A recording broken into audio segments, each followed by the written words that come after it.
K+2 സ്വാഗതം.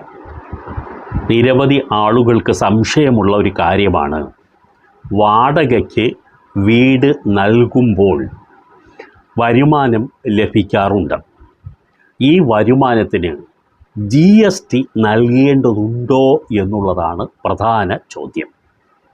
ഇപ്പോൾ GST നമ്മുടെ നാട്ടിൽ എല്ലാവർക്കും ഫെമിലിയറായ ഒരു പദമാണ്.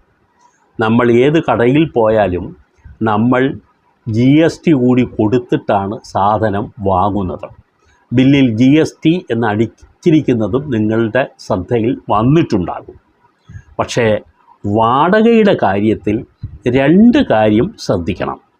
അതായത് വാടക വീടുകൾ അത് താമസത്തിനായിട്ടാണ് നൽകുന്നതെങ്കിൽ അതിന് GST ഇല്ല എന്ന് തന്നെ മനസ്സിലാക്കുക. വാടക